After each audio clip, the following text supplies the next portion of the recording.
This video is dedicated to Maya, our family's best friend. Rest easy, girl. You are missed. Very much.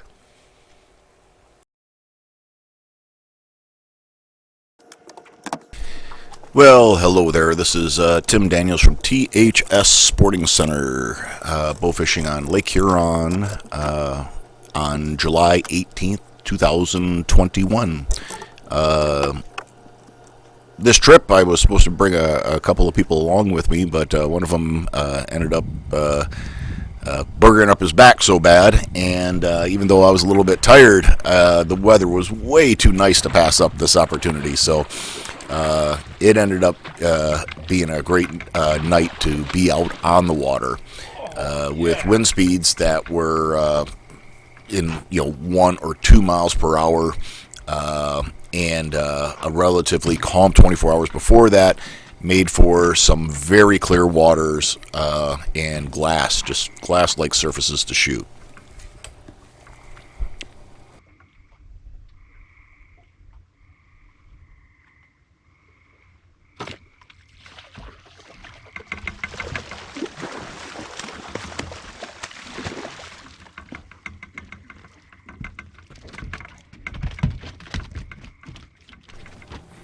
From time to time, I jokingly call them Houdini fish. It looks like you have these fish dead to rights, and you shoot, and you miss, and you're like, how on earth did I miss that fish?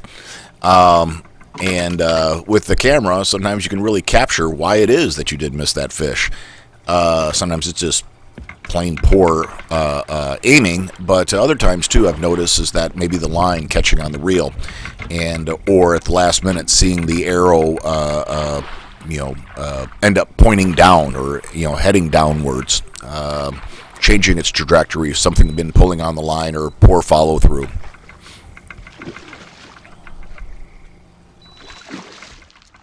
After fighting this fish for several minutes, I knew better, but I thought maybe I could make it work without it, and I thought the tip was in it deep enough, and after fighting all that time, it was not. A good sized fish, and that's too much weight to be picking it up with that little amount of material in it, or penetration anyways.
I think in the next slow-mo clip, you're going to see exactly how it is that these cameras do help. Here, the line comes out, and you'll see the arrow just quickly dive down. I think, again, the line was bound up in the reel from the previous shot, being sort of stuck in the ground some, and then as that line grabs, it causes to, causes the arrow to fly poorly. These reels typically shoot really smooth, but if you, again, bind up that line, it is a lot of force that they got to pull past in order for them to keep on flying forward.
you know, call it Murphy's Law or whatever you want to call it.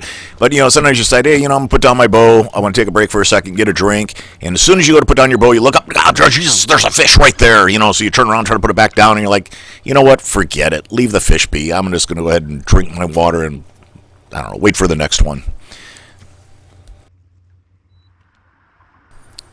I hit this fish and it takes off like it's a rocket and shoots out of the water. Well, the arrow tip itself didn't penetrate far enough into the fish. This tip has already been dulled quite a bit from being shot into the rocks on this trip.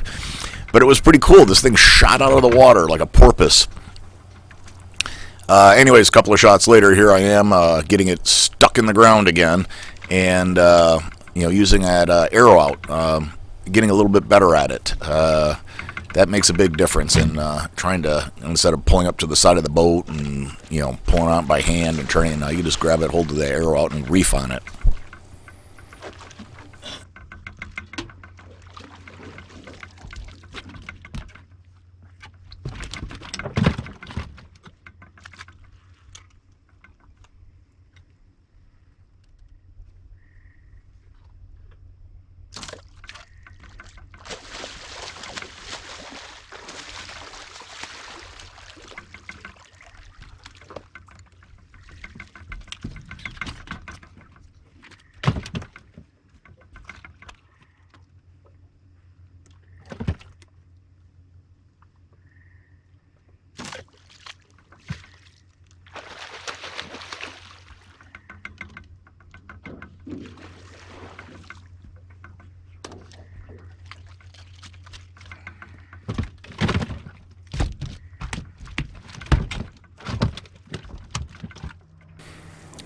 It's not often it happens, but, once in a blue moon it does. You hit it just right. Anyways, I shoot this fish, and the thing throws the arrow back out of it. It was sort of cool. I jokingly think it's like a kung fu style, swatting it aside and knocking it back at me.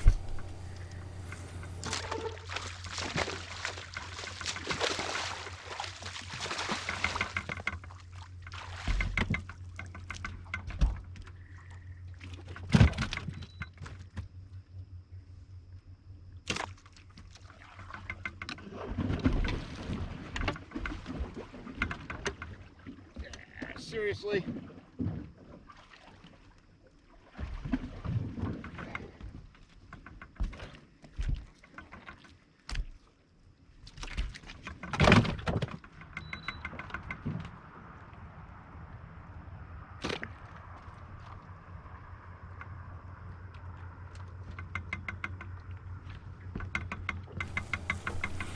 So the problem with shooting straight down again is just a little bit too much penetration. I try to limit how far I pull it back, but still, you get stuck in the roots. Luckily, the arrow out again, right there, able to grab it quickly, apply pressure, get it out of there. And this next shot you're going to see is that I shoot an arrow and I miss. And all around the shooting platform itself, I didn't miss, actually hit it. But see how that arrow bounced off right there? There's a P molding that goes around my entire platform. That keeps that arrow from making that metal, clank noise as it hits the hull. Hitting that P molding that runs around, it's like dock molding. It helps keep it much quieter.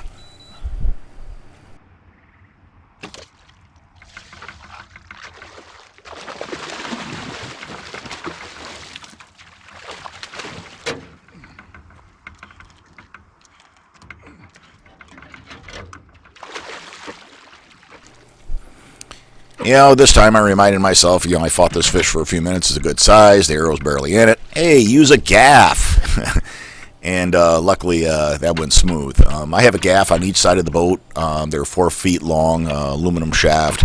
Having a good gaff is just, again, indispensable. You can use it for so many things besides gaffing fish, taking weeds off a prop, pulling yourself in at dock. When the wind's kicking up some, it's a no-brainer. You should have at least one.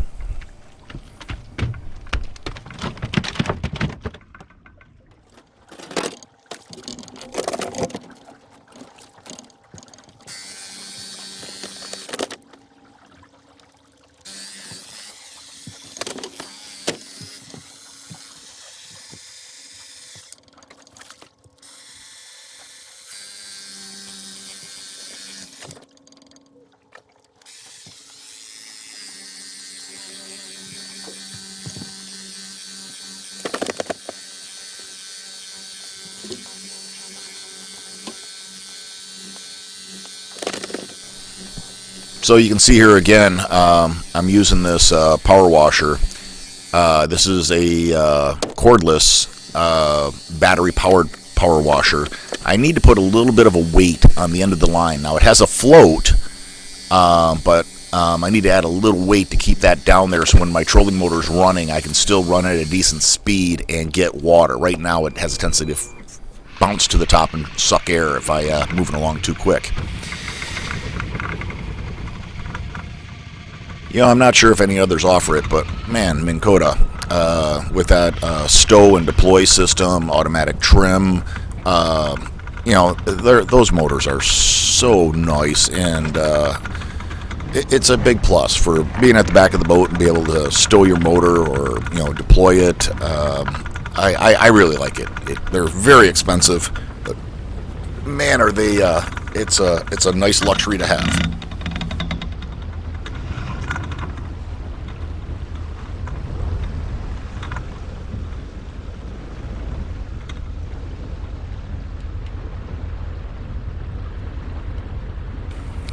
This is one of those trips that you just can't pass on. Ended up shooting like a half barrel of fish, and the water everything was perfect. I hope you guys live life well and have a damn good day, or at least try. Talk to you soon. Bye.